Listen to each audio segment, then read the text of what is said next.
The construction cranes above Midland, Texas, have stopped moving, not because of wind, not because of a strike, not because of a holiday. They have stopped moving because the men and women who operated them drove north across the Montana border 3 days ago. The pipeline project below those cranes is 7 months behind schedule. The American welders who stayed are working double shifts, and the project manager, a 30-year veteran of the energy industry, said something this morning that no American project manager has ever said on the record before. He said, "We cannot finish this job, not late, not over budget. We cannot finish it at all. The people who knew how to do the critical welds are gone, and there is nobody left in this country who can do what they did." That is the sound of a $400 million mistake, and it began with a single sentence spoken into a bank of cameras in Houston. The setting was a press conference following a meeting with American energy executives. A reporter asked the president about the bilateral skilled labor agreements that allow Canadian tradespeople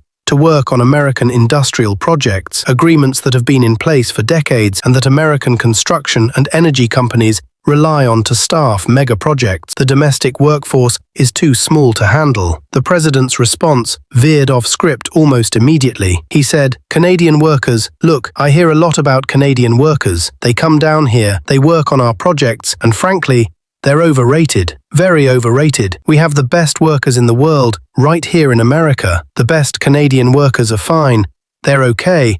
But we don't need them, we really don't. They should be grateful to work on American projects. They should be grateful we let them in. And honestly, they're replaceable. Every single one of them is replaceable with an American worker who would do the job just as well, maybe better, for less money." He went further. "Canada keeps acting like they're doing us a favor by sending workers down here. They're not doing us a favor. We're doing them a favor. We're giving their people jobs. Good jobs on American soil, and if Prime Minister Carney wants to play games with that arrangement, fine.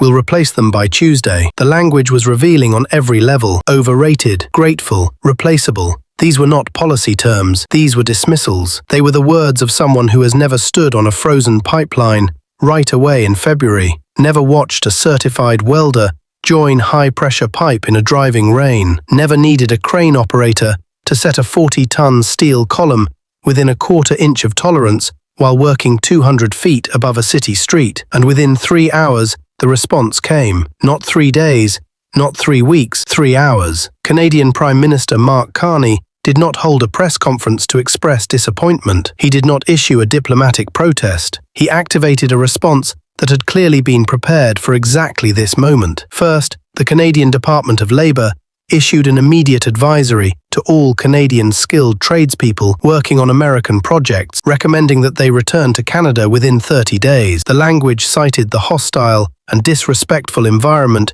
created by the president's statements about Canadian workers. Second, Carney announced the immediate suspension of bilateral skilled labour mobility agreements. Third, he announced expedited work permit processing for Canadian tradespeople seeking employment on projects in Canada, the European Union, the United Kingdom, Australia, and the Gulf states. Fourth, and most consequentially, he announced a new retention bonus, $20,000 for any Canadian tradesperson who returned from American projects and committed to Canadian domestic work for 2 years, funded entirely from tariff revenue collected on American imports. The message was surgical. If you do not want Canadian workers, the rest of the world does, and Canada will pay them to come home. Carney's statement that evening was different in tone from anything he had said in nearly 2 years of trade confrontations. He said, "Canadian workers are not overrated. They are not replaceable. They are not grateful for the privilege of building someone else's country. They are the best trained,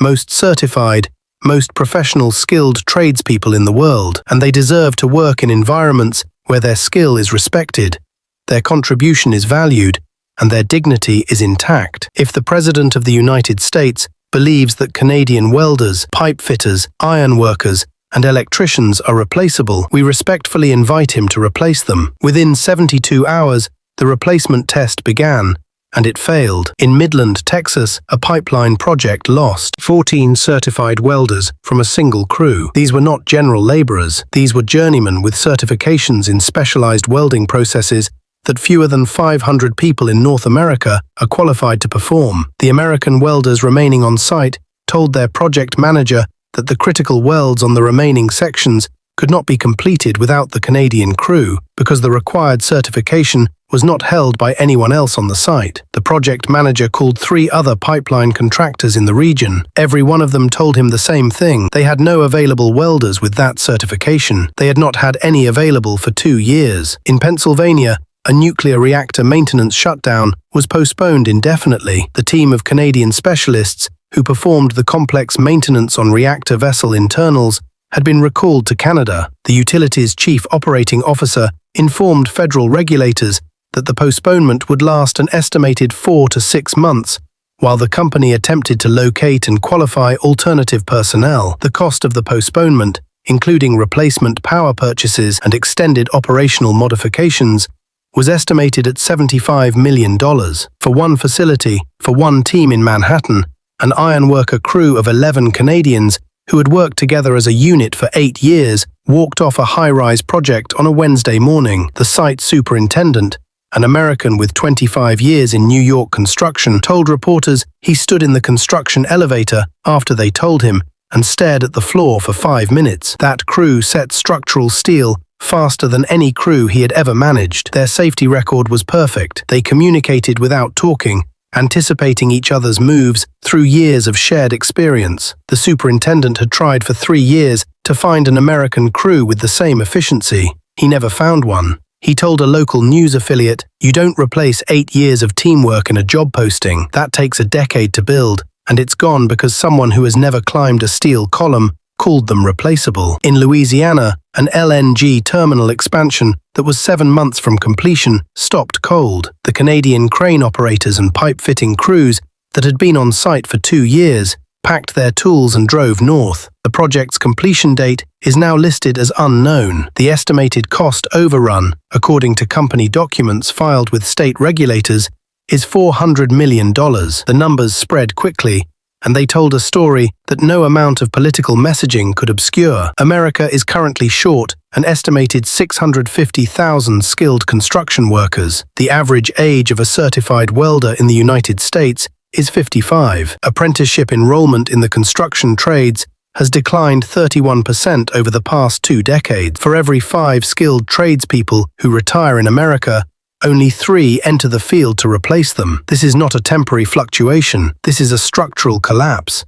And it has been building for 40 years. Ever since American educational policy began systematically pushing young people away from skilled trades and toward 4-year college degrees, telling an entire generation that working with your hands was somehow lesser than working at a desk. The Canadian workers who filled that gap were not taking American jobs. They were doing work that American companies could not find American workers to perform. They held Red Seal certifications, Canada's national standard for trade qualification, which requires between 6,000 and 10,000 hours of supervised on-the-job training, combined with technical classroom instruction before certification is granted. Canadian welding certifications and pressure vessel and pipeline applications require testing protocols that exceed American Welding Society standards in several critical categories. These are among the most highly trained, skilled tradespeople in the Western Hemisphere, and American companies recruited them actively, deliberately, and at significant cost,